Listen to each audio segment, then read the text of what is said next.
You're listening to The Sane Mom Show, and I am your host, Dorothy Whitfield.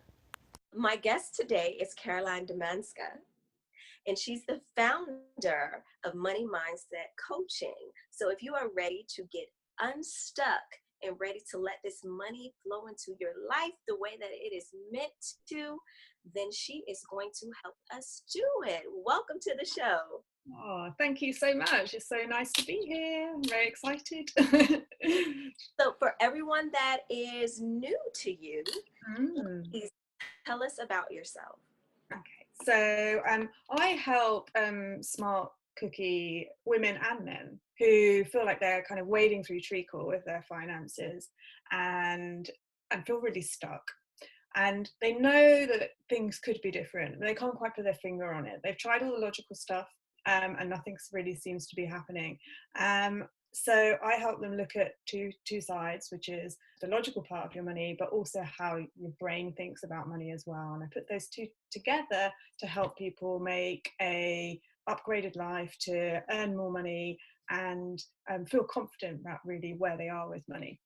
My background is all in finance. So I started off 20 or more years ago now, actually, doing a cashiering job in a bank. So, and even before that, when I was a kid, I loved piggy banks and I love kind of organizing, although having the little cash registers and things like that. So I guess money's always been in my veins. And so I went kind of the traditional route and trained as a financial advisor, and was a financial advisor in the UK and overseas. I lived in the Middle East for a while. And I started my own business from scratch there and grew that. But I always knew that there was something else, right? That what if we could talk to people about money without products being involved? What if it didn't come down? If we could take that kind of selling part out of the equation, how would the tone of the conversation differ?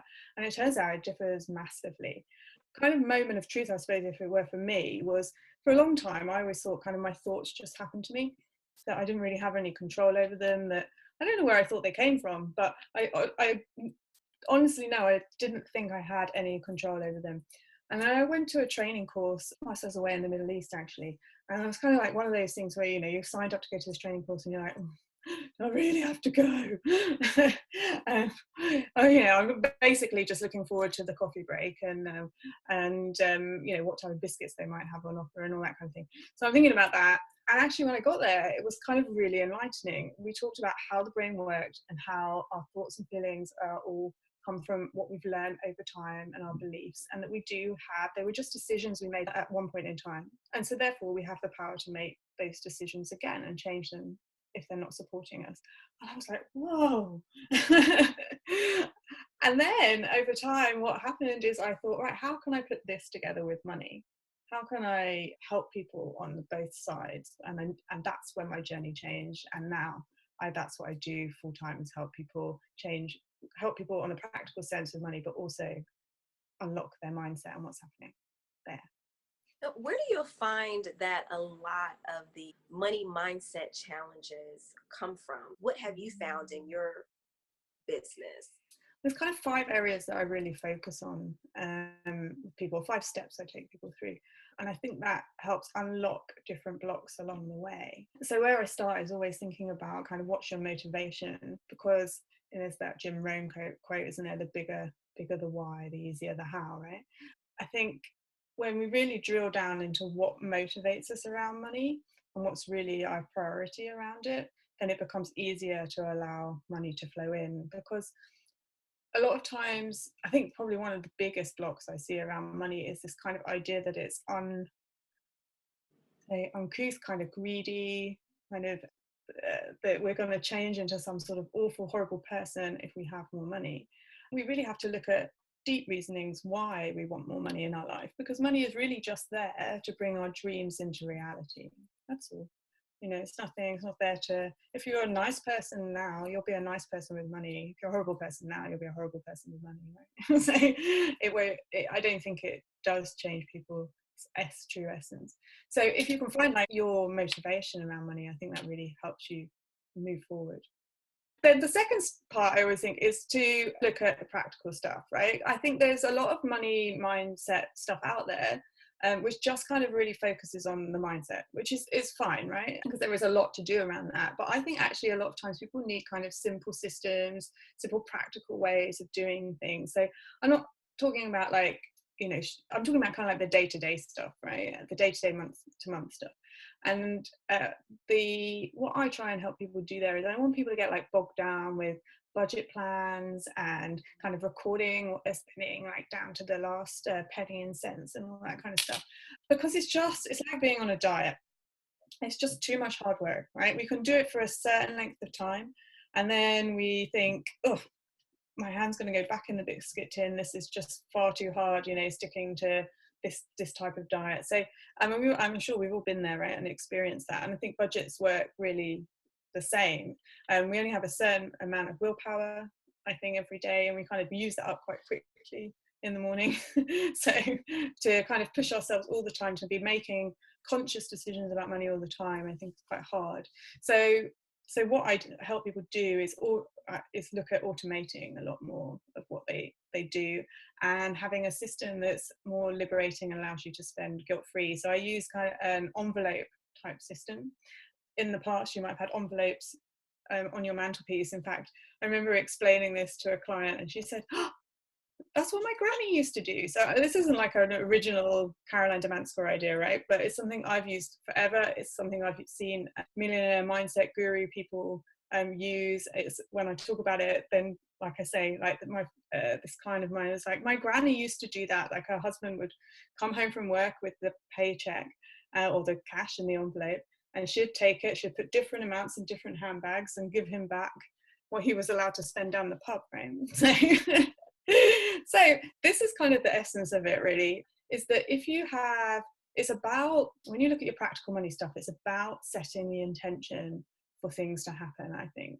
So a lot of people wait until their finances are in kind of a better order. They say, okay, I'm going to start saving for X when XYZ happens, right? So I'm going to start saving for my future once I've cleared this debt, or once this big deal's come in, or once my little one goes to school, or something like this. I don't know. They'll put some marker in the sand, right? And actually what that does is just kind of push it away and away and away. But for some people, I acknowledge that finances are just too tight to do this. But I would say for the majority, we can all save even if it's a small amount, even if you start with $1 toward different things that you want to do, and you commit to saving, doubling that each month, you'll be surprised at how much faster you can get ahead. So I set up different jars for people. Tend to use kind of internet banking nowadays to do that, rather than kind of jars or envelopes on the mantelpiece, but that have different intentions. So things like personal growth, things like fun, saving for spending, like saving for something you don't even know you want yet, but it might come up. So, you know, why not have some money aside toward it? So once you start putting this money away towards things, what happens is you open the door, you open the possibility that thing's going to happen, and your brain starts working on different ways it can create that, and it can make that happen for you. So you become more creative in terms of your income generation. And it also allows you to, for example, I have a jar of fun. And for people who are not very good at spending, I do have clients who find it difficult to spend money on the flip side, right? So for them, they have to spend everything in the fun jar every month. That's the rule. That's the absolute rule. So that's your joy jar, your fun jar, your pleasure pot, whatever you want to call it, right? And what that does is kind of liberate up your spending a bit, allows you to spend guilt-free. You've got money that's particularly earmarked towards that. So instead of kind of questioning yourself all the time, you're allowing yourself to move forward. So yeah, sorry, that was kind of a Now, how does someone go about like setting the intentions? Does the intention need to be very specific, or can it be something more general? Or explain like how do I decide what intentions that I need to set? Well, I think, yeah, I mean, I give an idea of kind of what you might want to think about, because sometimes it can feel like, oh, why can't I just have everything coming into my current account, and I kind of see what's happening and see what's left at the end of the month, kind of thing. So why do I want lots of extra accounts, and that's all going to be complicated and all of that kind of stuff? But it doesn't have to be at all, actually. And once you most, I don't know if it's the same in the US, but I would imagine, right, that for most internet bankings, you can set these things up within about 3 clicks of a mouse. New savings account, and you can name it whatever you want to name it. And I think that's where it's so nice to see every time you log into your internet banking, you know, if it's holiday or Christmas or something like this, or if you're wanting to, because you can name these things whatever you like. Yeah, so it's really nice to set a really particular intention. So if it's kind of like holiday to the Maldives in August 2018 for 2 weeks, you know, you could call it that if you wanted to. So it doesn't need to be generic. I think the more particular you are about it, the more your brain will, because you can trick your brain into thinking these things are already happening, right? It's not, our brains are clever, but we can actually fool it that it's already happening for us. So if we kind of as if it's happening, then we will start to make progress towards it. That's for sure. Do you find that having the money right there in the jars helps more compared to having it in the bank and you see the number change in the bank, but with the jars, you know, it's right there in front of you, or is there a difference at all? I think if you leave it all in one account, I think what happens for people is that they kind of feel are questioning themselves around the permission to use that money all the time. So that's one thing that happens. So you you those feelings of kind of like that people get around guilt of spending. I shouldn't be doing this. Money should be going towards something else. All that kind of stuff. You know, why do we want the weight of all that on us, right? Why do we want to carry all that weight? So by divvying out money into the jars, you're giving yourself permission to spend that money in that way. So, for example, I don't know if something comes up, like say like there's a course you want to join, or like a retreat you want to go on for a weekend, or you know just something like that.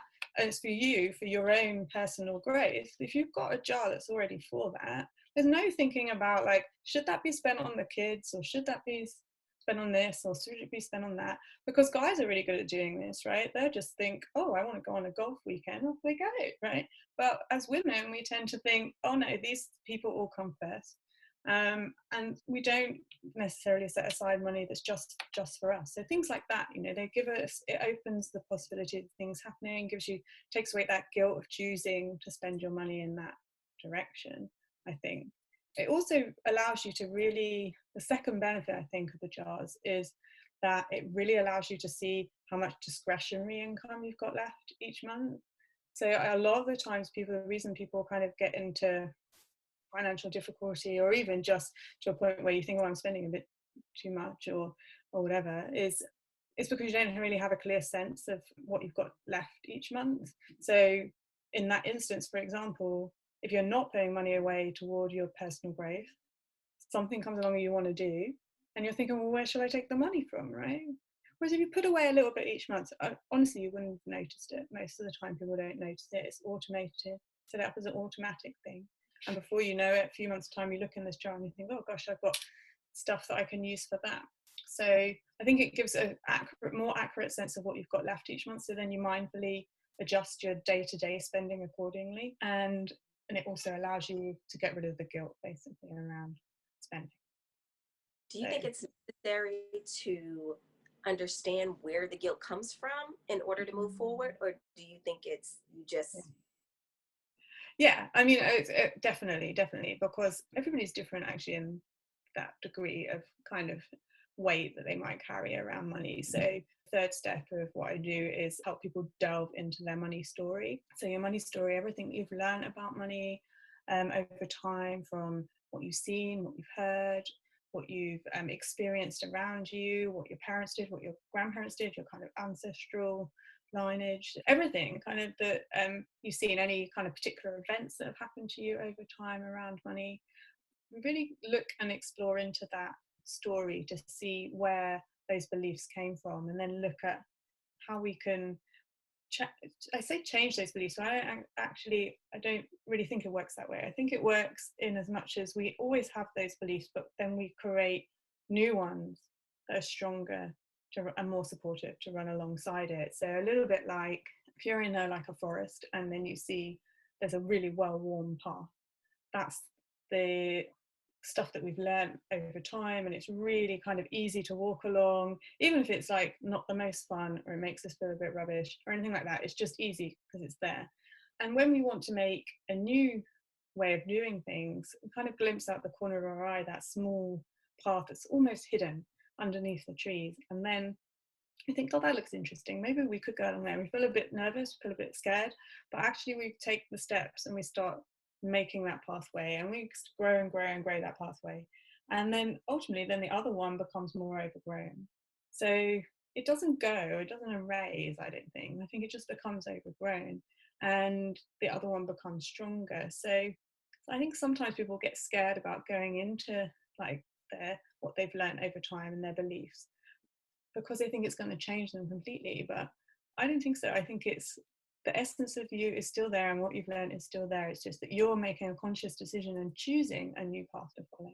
Cool. How do you get to staying on that new path instead of constantly going back to the old one?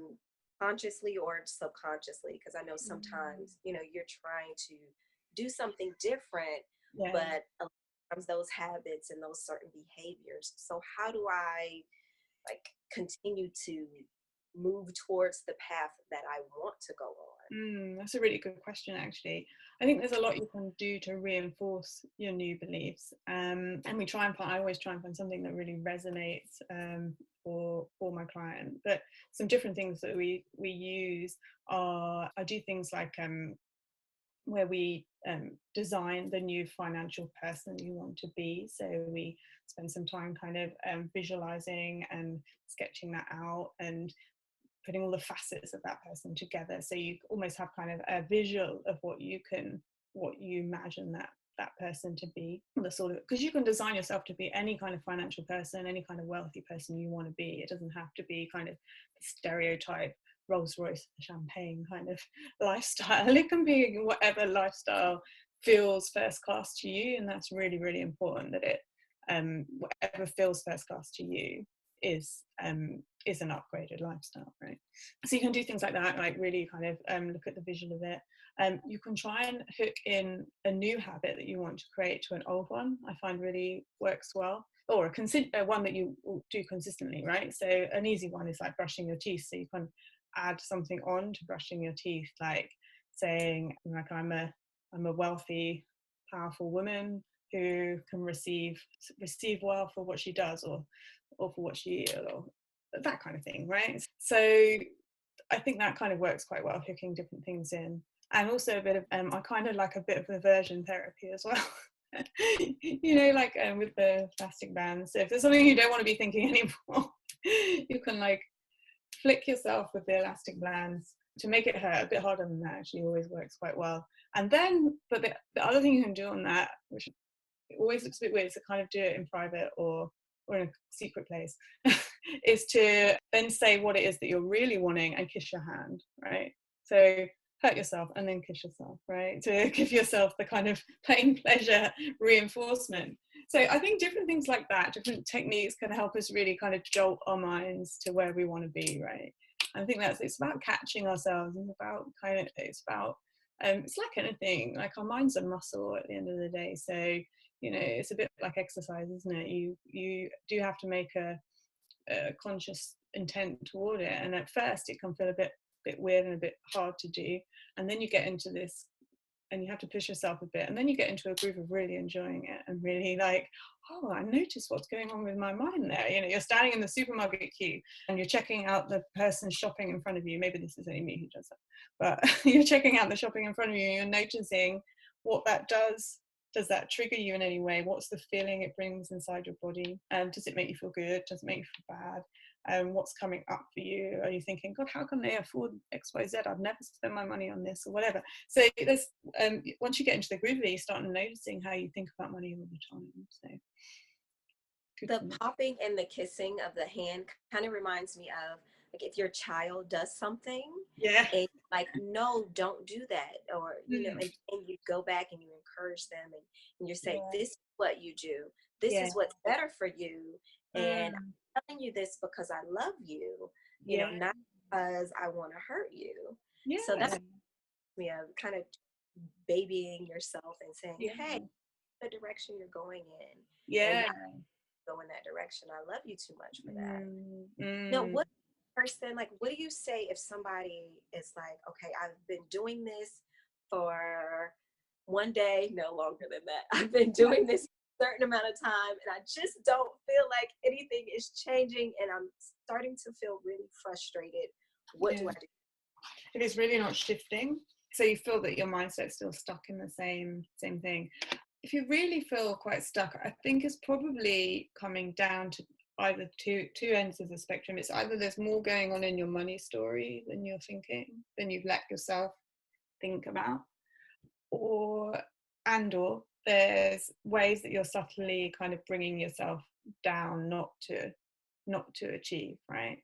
So I think we all have our comfort level, and we like to sit inside that zone, and some of us are good at like or enjoy kind of, I really enjoy sticking my toe out of the comfort zone. I kind of like the buzzy feeling of it, but I know for other people it's kind of like, why would I do that? I just want to stay inside this zone. Like you're kind of weird. But I think what we do is we've got this kind of financial thermometer, which is set to kind of the level where we know how our world works when we earn that kind of money or we have that kind of income coming in. So one of the easy ways of seeing that is to look back over the last few years and see what you've earned each year and see kind of whether it's plateauing, whether it's had a peak or a trough, or what is it doing. Or you can look back a bit further as well, and what you might find is that there's an income level which you always hit, and then it comes back down again. So like a thermometer, it's almost like it's set to like go no further than $50,000 a year or something, right? and you do stuff to bring it back down. And so it's kind of watching, perhaps from looking at it from the other side. So if you've delved into your money story and that doesn't, it's either maybe you need to go deeper in that, or maybe it's okay, well, how am I bringing myself back down all the time to stay within my comfort level? There's a really good book called The Big Leap by Gay Hendricks. I don't know if you've read it, and that's all about what they call upper limit problems. That's kind of where we're talking here, is that we kind of sabotage ourselves to stay within our zone of comfort. So when life gets good, we find it too hard almost. It's like, oh my God, how could life be this good? How can it be this great? So we do stuff to bring us back down to the level that we're used to. So we create an argument with our husband, or or we forget things, maybe we like not intentionally, but subconsciously we're doing stuff, right, to bring stuff back down to our comfort level. So that might be another angle to look at it from, is where are we sabotaging ourselves to bring us back into our comfort level. Have you ever found that it's kind of like cleaning, like making the shifts, how you clean and there's dust on things, but Mm. as you're cleaning, like the dust is flying everywhere and it may aggravate your nose, but things are Yeah. still getting cleaned. So some people, when they're making the shift, it seems like maybe things are getting worse, but they're actually not. It's Mm. just part of the cleaning process, Yeah. or like the peeling back the layers of the onion. How Mm. have you found that to be true? Yeah. I think so. I think yeah, definitely. You can sometimes feel that things go a bit more chaotic before they become ordered, I think. And but it is important that kind of making the space in your mind for new things to enter. And I think when we're going decluttering, if you were, of everything else that we don't need or want anymore, then we have to be kind to ourselves and just let that process happen sometimes. So it's about taking a bit of time, being kind to yourself, doing a lot of the self-care that we were talking about, having a cup of tea and a biscuit, taking some time to really let this new way of thinking come in. Because I think working on your money mindset, like anything really, you're not going to suddenly arrive. You're not going to suddenly go, boom, that's it, I'm sorted. If you listen to people who got millions in the bank, right, they're still working on their mindset. They're still, new things have come along to challenge their money mindset, right? So having more money isn't the answer. You'll be just as miserable with more money pretty much, I think, from what I've seen and what I've read. And in a way what I've experienced as well. I mean, I've had times where I've earned a lot more than I do now, but I'm quite happy with my income levels at the moment. But when I lived in the Middle East, and even more, was surrounded by wealth all the time, but it didn't make me any happier, because it's about what's going on inside of you.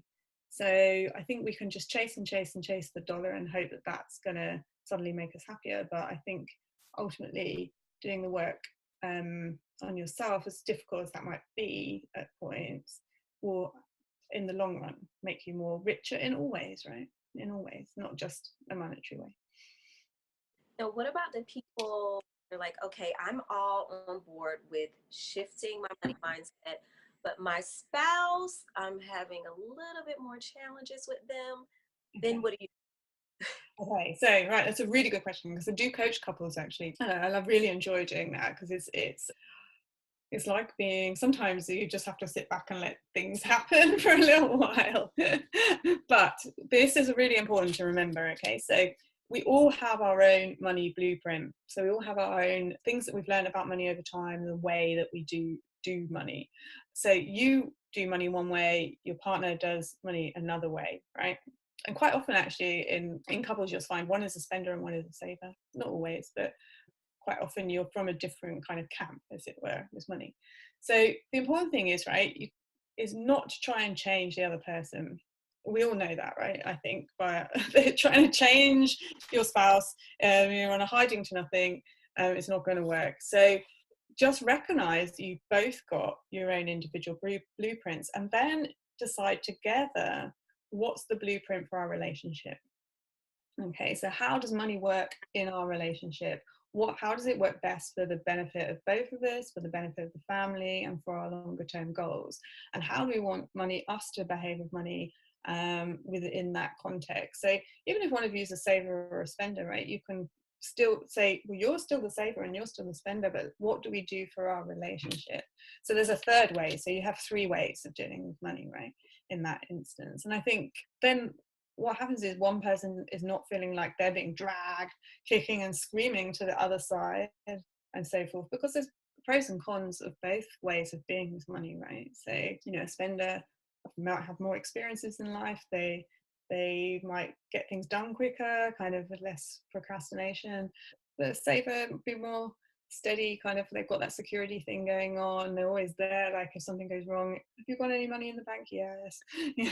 So there's kind of a balance, there's pros and cons for both, I think. So it's finding that third way, that third money blueprint for your relationship, and deciding consciously how that looks between you. I think it's really important.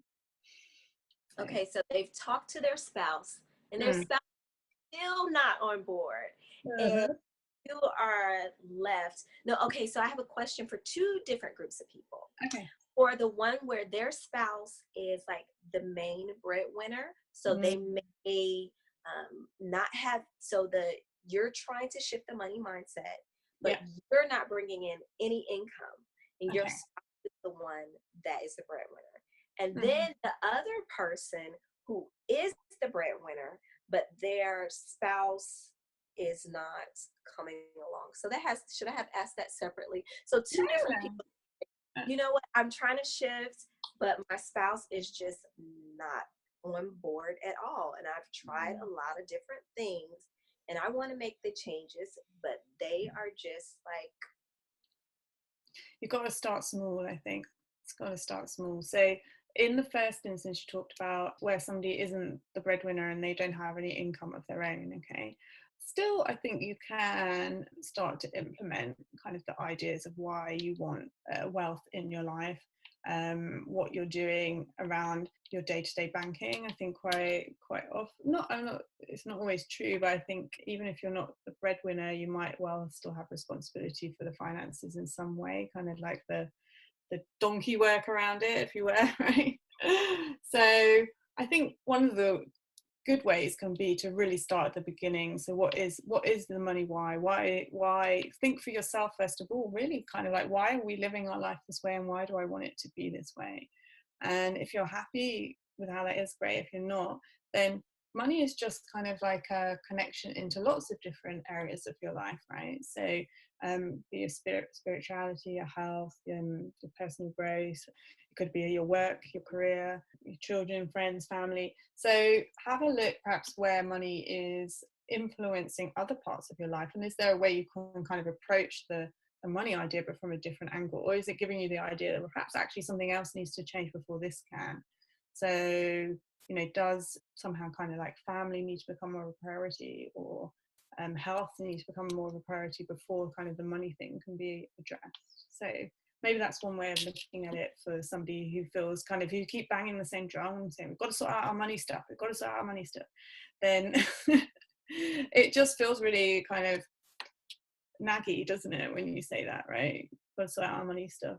So I think it's making it the connection to what's the wider picture. What's the wider picture? What's the thing that's really going on underneath here? Is it really about the money stuff, or is it about something else we need to shift? So that could be one way of looking at it.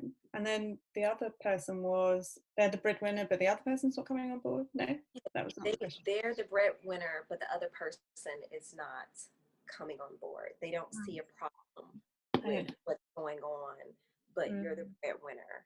Yeah. You're the one who's busting your gut, right? And the other person's just cruising around. Is that kind of what you're trying to say? Well, I've seen different situations. Yeah. Two people make money, but then one of them feels like they get to make all the decisions with the money, even though both of them are bringing in an income. And then also the situation where maybe one person is, making the money, but the other person is like, well, I just want to do what I want to do. So I've actually seen all three of them. Yeah. So I'm curious about just helping the person that may be in one of those situations where I've heard stories of, when, I'm not sure how it works where you're from, but during a certain time of year, everyone states they get their tax refund. And then, one spouse may get a certain amount of money and another spouse may get a certain amount of money.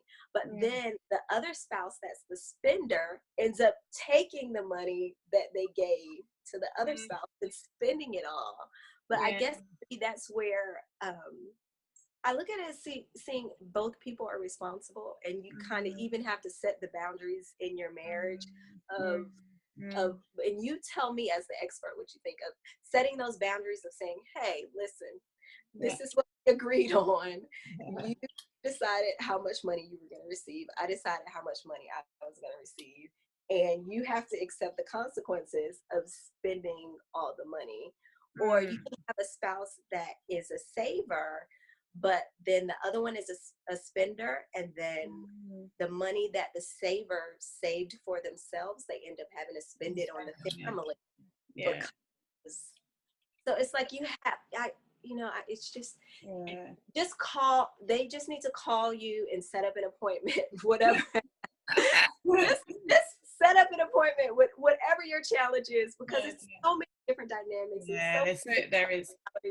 Like we could talk all day about, okay, with couple A, what would you do? This person this, couple B, this person does this person does this. So sometimes I think you just have to be patient with your spouse, and at the same time remember there's a reason why you married them. So there is something about you that was like, hey, like this type of person that behaves this type of way. And just what you talked about, moms and women, and learning to take care of yourself and set those boundaries. I think so. I think you're right. We could think of loads of different scenarios, right? There are so many computations of how people do money. When it comes to relationships, definitely I go back to that kind of third money blueprint idea, and that you've got a way that your relationship does it. Okay, sometimes it's hard to get down to having that conversation around money. I think that's where somebody like myself can be really helpful, in as much as be the first honest conversation that people have often had about money when there's somebody else in the room So you kind of like, rather than the two people kind of talking at each other and it becoming a bit of a conflict situation, I'm there as kind of like the middle man, the mediator, if you were. And so the actual honesty about money and how it's making people feel can come out in this situation. But of course, if you want to do something about it yourself, then yeah, I think thinking about this kind of third way, that it's not about bringing somebody else to the other side of your way, it's what's the third way for your relationship. There's also kind of like, sometimes people do it, I have some clients who've done it this way and I've seen it work for them, is where, you know, the joint money comes in, and each person has a amount of money, whatever amount you decide. Let's say it's, I don't know, $200 each or something, and that money, no questions asked, is your money to do whatever you like with, right? So it's just spent in any which way, shape or form, and the other person's not allowed to say, "Ooh, why did you go and buy those new shoes?" or something like that, or "Why did you do this with the money?" You know, it's just your money to do whatever you like with, no questions asked. So that little techniques like that can kind of help iron out what's happening. But I think, in my experience when coaching couples, I think it is very much, it's all about the unsaid stuff, the stuff that really hasn't been said, about the way that it makes you feel, like the responsibility that you're taking on, and the thoughts that you're having to take on, and the kind of around the safety and security of your family, right? And I think as women, we definitely, and mums especially more so, is that, you know, that's really kind of comes down paramount to our core, doesn't it? Like, to create that safety and security for our family. And when that gets disrupted by money patterns, it can be quite scary. So I think looking at empowering yourself around money as a woman is really important as well. And that we are actually, the more wealth that we have, the more we can provide, I think, good back into this world, this whole kind of, and the more empowered and confident we feel around money, the better things that can happen. And I think about who are the good custodians of money, women and men, but like women who are out there striving to better themselves, grow personally, creating their own businesses and working hard. I think, you know, we're great custodians of wealth, and we should think more of ourselves and allow ourselves to receive more, so that we can be those good custodians, essentially. It sounds like the work that you do with individuals and with couples is deeper than money. It's like the money, how the money shows up is more of an external thing. Yeah, And it's getting down to, okay, this is why the money is showing up for like, you the way it's showing up, because of something deeper that's going yeah, on. yeah, Oh yeah, yeah. that is a beautiful thing that you are doing. Yeah, no, it is, and that's what I come back round to. It's kind of, it's partly you've got to have some practical stuff going on there, but actually, if you leave the mindset bit out, then it's the missing piece of the jigsaw. And you can do the practical stuff all you like, but you need to look at how, yeah, like how is money showing up? How you do money is how you do everything. So, So how, as a mom, how do I prepare my children to have a healthy mindset and start that process? Like, when should I start, and what are some things that I can do to help them grow into, having a healthy money mindset? I think it's really important. Actually, I read an article the other day around how do we help our children in this digital age of money, right? Where we don't touch and feel money so much. You know, you think like already we're going this way of kind of like paying for things on our watches and all this kind of stuff, right? So there might well be a whole generation of children who never kind of, or hardly ever touch like notes and coins and all of that kind of stuff. So that's kind of weird, and that kind of brings up a deeper question: is like, do we have, in order to know the value of money, do we actually have to physically see it? That side, I think it can start from really young. Like, I've got a 15-month-old, and of course, if she is tempting, let's say she found like a coin on the floor or something like this, right? It's tempting to say to her, "Don't touch that, it's dirty," right? Or something along those kind of lines. Or so what are you saying to them already, right? That money's dirty and shouldn't be touched, and, you know, keep it away from you, and that kind of thing. It's kind of subtle, but, you know, what if you said stuff, something different instead, like, just be, can I hold that money for you, or can I look after that, because we need to take care of money, right? We need to take care of money. So kind of using that different language right from an early on, and just see how you're even talking to your little ones around money and what might happen to it. So yeah, and I think as time goes on, then I don't think it's too soon really to kind of start with a bit of money management and learning how to maybe have the different jars. You can make it really simple, like a spend, save, share, 3 jars. You can do it that way with kids, quite nice. So money they want, if you give them pocket money for chores or however you might want to do it, then teach them how to split that up between the different jars, that they can save for stuff, spend. They get to spend money as well. It's not all about kind of doom and gloom with just saving and putting it away, but they get to spend some money as well. And also sharing is a really nice thing, right? So about giving, helping others who are less fortunate than you, and things like that. So sharing your wealth around, and that's one of the really fortunate things about becoming wealthy. And then the other thing that I think is really important is creating possibility. So rather than saying, oh, we can't afford that, or we can't do this, we can't do that, we work on the idea of like, how can I make it happen?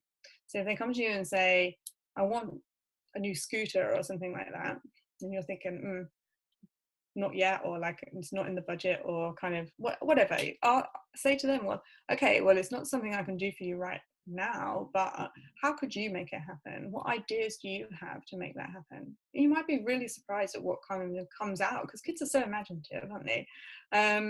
And you see all the time now the little kids, doing their little entrepreneurial things and kind of fostering that spirit. And I think in this day and age, we've really got to foster that entrepreneurial spirit in kids as well. So yes, I think for the littlies, it's looking at the language you're using, doing a bit of money management, but also fostering that entrepreneurial spirit as well.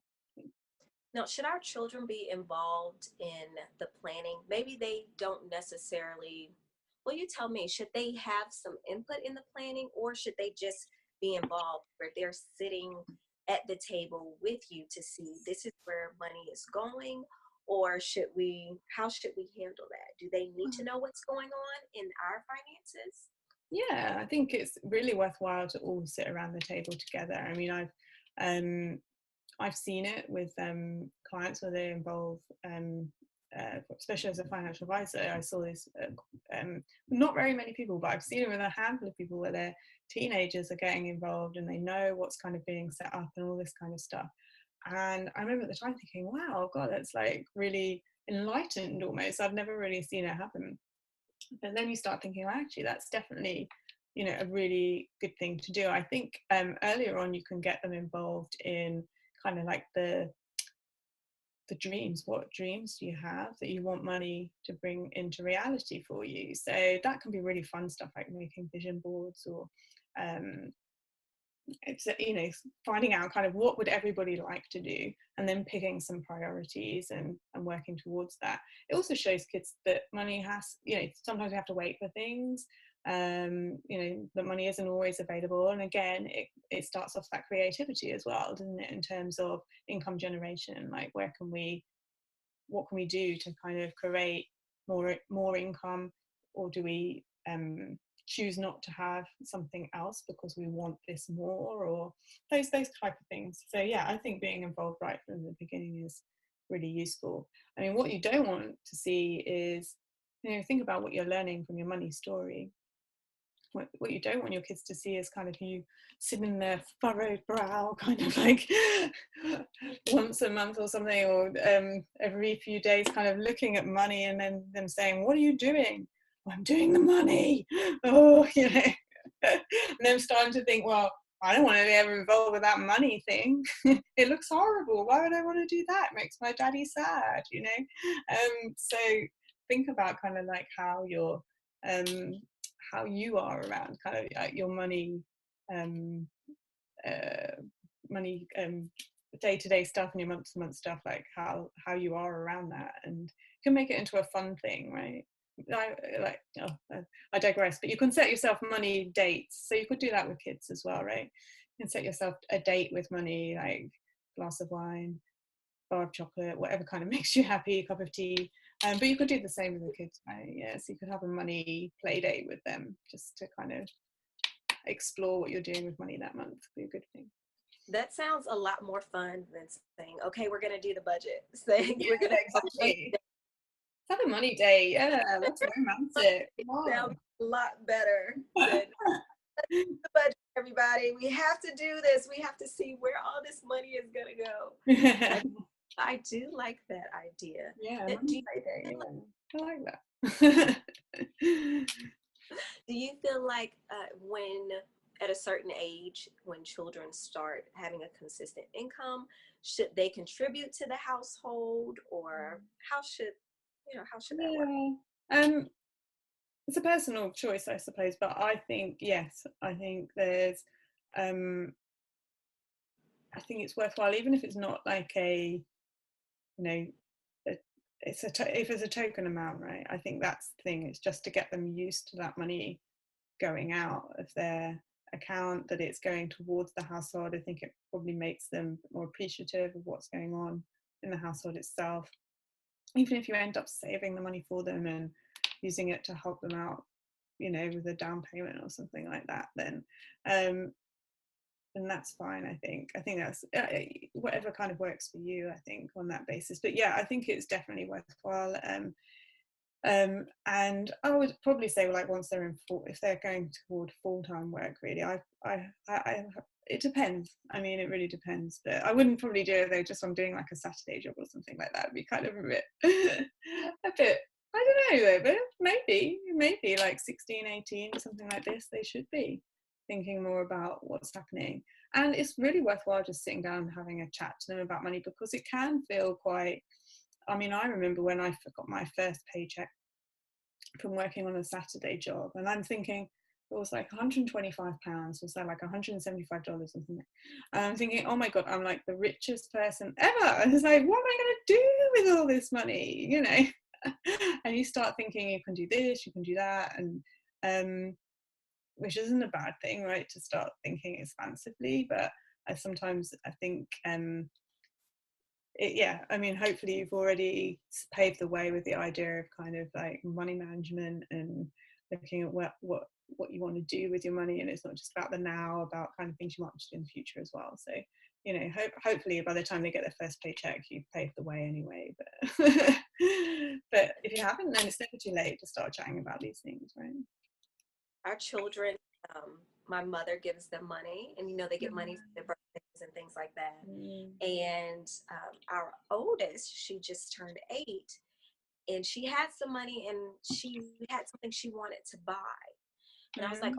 okay, well, you have art class. So do you want to pay for art class, or do you want to get this because you are responsible for Yeah. your art classes? This is something that you want to do. And I was so proud of her that she made the decision to go ahead and pay for art. Mm. And it was $40. So Yeah. for her, and she had the cash in her hand. So for her, it's Mm. like, hey, I'm paying this $40. And to me, if I was her age, I would have thought like, this is a lot of money. Yeah. Yeah. so, so yeah, I was really, really proud of her for Mm. doing that. And Making so the we choices. have Yeah. conversations. Like sometimes it's like, okay, how am I going to get more money? And I try to Mm. get them down. Like, it's okay. There's money everywhere. There's not a shortage of Mm. money. Yeah. And okay, what ideas? What can you do? You're an artist. You can sell art. And Yeah. so I try to get them to think of other ways and not just, I don't want them to stress about money, or money to Yeah. be this big deal, Mm. or Mm. this big, like, it's a responsibility, and teaching them that money, has allows you to do certain things, but Mm. not a bad thing or a good thing. It's all Yeah. about what you choose to do with it. And I've Sure. seen a lot where people, like you talked about earlier, how having a Mm. lot of money is this Mm. bad thing. And Yeah. especially depending on what religious community you grew up in, Mm. then I've Mm. seen it more in certain communities, especially Sure. with being a Christian. I've seen it Mm. a lot of like, oh no, this is bad. I'm supposed to be poor, because Mm. the poorer I am, the more I love Jesus. And Sure. so it's like, what? What? So, Yeah. so yeah, so I try to definitely make sure they have a healthy Healthy. money mindset. And then, you know, I have, you know, we have this interview, so I'm have to watch this again. This interview again, so I can say take notes and be like, okay, this is what I'm supposed to do, and this is what I need to do.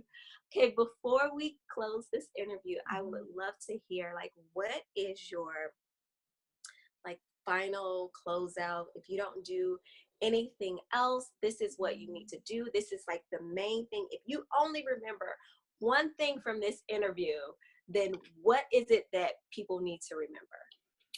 I think that it's okay to want more in your life. That it's safe to want more, and that there's a lot of good that you can do with having additional wealth in your life, and the way to kind of receive more is to take care of what you've got well already. That's the system stuff I'm talking about. And then also see where you're blocking yourself in terms of your mindset. So is it the way that you think about wealth? Is it the way that you think about people with money? Is it kind of like you say, is it not spiritual to be wealthy? That kind of thing. So really examine kind of the messages that you're carrying around and ask yourself whether they're true, and whether being that it's, and really that it's okay to want more. That's a fine place to be. I love that. I love that. And it was so peaceful. And I Yeah. feel like the same way we should be about our money and our life. It's peaceful. It's Yeah, not. it's not or anything like that. No. Yeah, and that's, I guess, another important thing, isn't it? Kind of just what does the physical kind of essence around money make you feel? Is it kind of that grabby mentality? Do you have some peace around it? Is it about flow? They're always useful things to pick up on, and where you're at, and just think about where those things come from. Is it the energy you want to carry around money, or do you want it to be something different? You can change it. It's all good. You can change it. Well, thank you for being with me today. Please share with everyone where they can find you and what else you have going on. How can somebody work with you? Okay, so you can find me at my website, which is moneymindsetcoaching.co.uk, because I'm in England, and if you didn't guess by the accent, and on Facebook, say Money Mindset Coaching. So they're kind of the two places I'm hanging out mostly. I've got coming up, which I'm very excited about, live training on clearing your money blocks. So I'm going to go through each step in my process, doing clearing on the typical blocks that come up on each of those. I'm going to wrap that up with a masterclass on the Saturday, and I'm going to open the doors to my online course as well, which is the Create Your Money Blueprint roadmap, which really allows you to have that path to creating that ease and flow with money that you desire. So if you want to sign up for the challenge, you can do that through my website or my Facebook page, but you can also go to bit.ly, so bit.ly /clear your money blocks now. So Is it all lowercase, all capital? all lowercase, yeah. All lowercase. Okay. Clear your Great. money blocks now, yeah. Well, thank you. No problem at all. It's been so much fun talking to you. Thank you so much. If you liked this episode, there's more where that came from. Subscribe, rate, review, and visit thesanemom.com for bonuses created just for you.